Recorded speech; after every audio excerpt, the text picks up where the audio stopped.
What's up guys, Lucas here with SurfTrainingFactory.com, and today I'm in Stuart, Florida at a Honda Surf Shop with my man Jordan right here.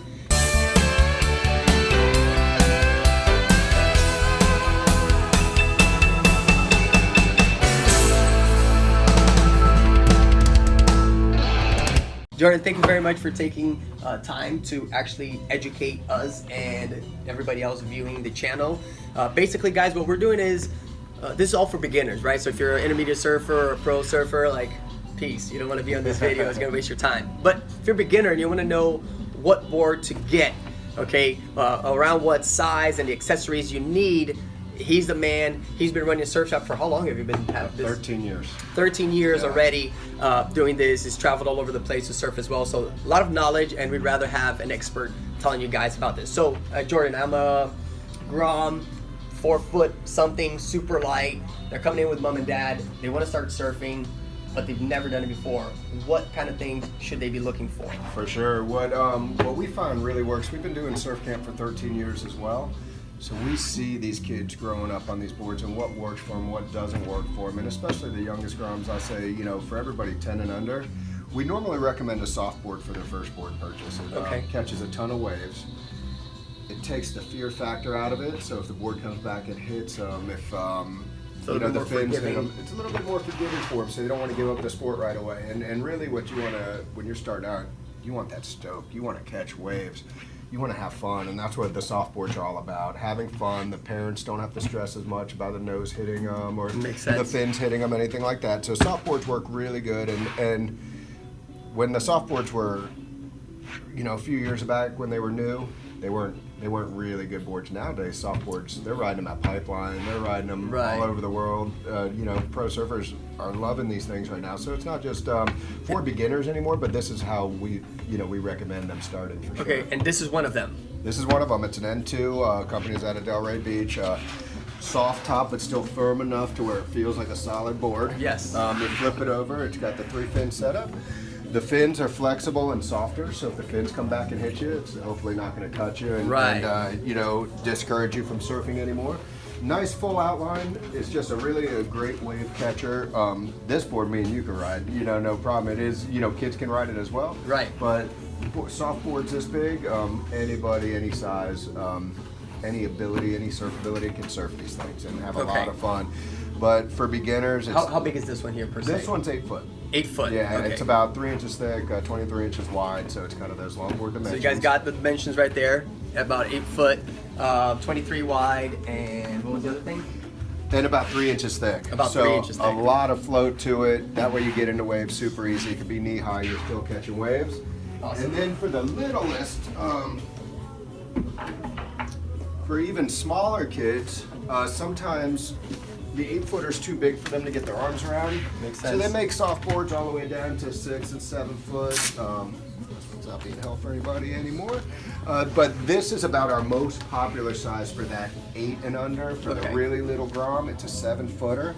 We have them smaller, but this 7-footer gives you the right balance of paddling, catching waves, without being too small. So this is our most popular for the smallest of Groms. You know, for some of the bigger kids or some of the older kids or even adults that are getting into it, the 8-footer's perfect.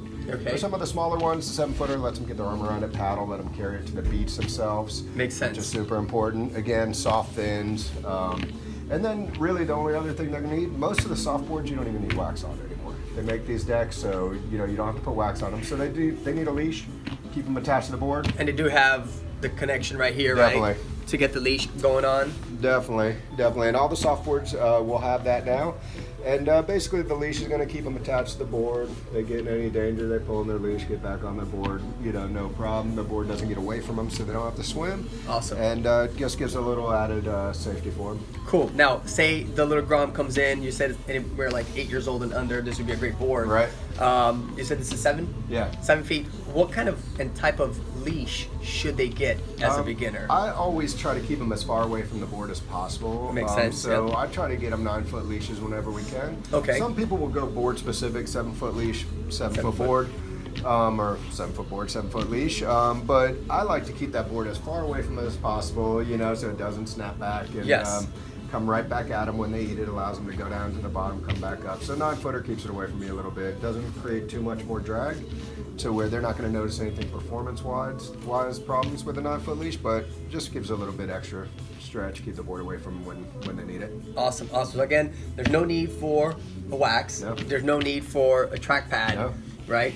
Awesome. Now, what do you say, why would they not get the same exact board, but hard board, like an epoxy? Well, see, especially with the younger guys, first of all, these boards will take a ton of abuse. Okay.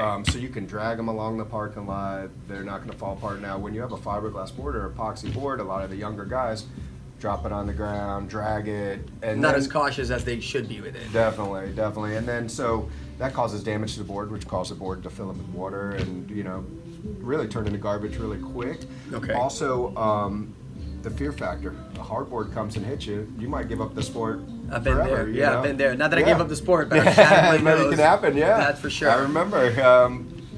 You never forget that trip. Never forget that. But so it takes that fear factor out. And Okay. another thing about these soft boards is that they're so thick, they catch every wave.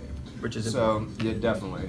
So that's why I think the soft is definitely the way to go for the groms. And then even like I said, even the adults getting into it, it's a great way to go. Okay, so adults beginning to, they would be probably the 8-foot Towards the one. bigger one, yeah. What if they are, there's some people out there, what if they're like 6'4", 280 pounds, 300 Right. pounds? Should they go to a 9-foot, or do you think this Go would to still 9 be foot. a good Yeah, 9-foot? bigger better. Okay, so if yeah. you're way taller guys and you may be a little heavier as well, then just, go big or go home type Yeah, of thing. no doubt. More float, you're gonna have more fun, you're gonna catch more waves. I mean, that's just how it Awesome, goes. awesome. I guess that's pretty much it. Maybe one more thing is, Yeah. when do you think they should potentially, because everybody's going to want, right? Everybody when you start surfing, like, I want the Felipe Toledo board, Yeah, the high right. performance board. When do you think is a good idea for them to start thinking about changing into maybe a little bit more high performance board, or even a fun shape but harder, epoxy or something like that? When would Right. you say they? I think when they're ready to start charging the bigger surf, when they're comfortable in all the small and medium range surf, they're catching waves on their own, they're turning the board, and they want to move into a little bit more progression, maybe go to the outside lineup where they're going to have to duck dive a few times to get out there. Okay. Then it's time to move on. The best thing about these boards is that even after they move on from this to a hard board, these are still super fun. So they You have can still friends keep- come in town, correct. you keep them around, they're going to hold up, they're durable now. So it's always good just to have in your quiver just for those fun summertime days, even if you moved on to Felipe Toledo's board or something Right. like that. Right. You still, they can still have a lot of fun kicking these around for sure. Awesome. That's pretty much it. We just wanted to educate people as much as possible on all the different boards. Again, guys, if you guys are ever in Florida, if you guys are ever in Stuart, Florida, stop by and visit Jordan here at Ahana Surf Shop, and support your local surf shop. Please always. like, comment, and share this video. Help your friends out. If you have a surf school, a surf camp, this might be a good video that you can send out to your friends to kind of educate them and say, here, look, I told you so. Don't get Felipe Toledo's board. Nothing against Felipe.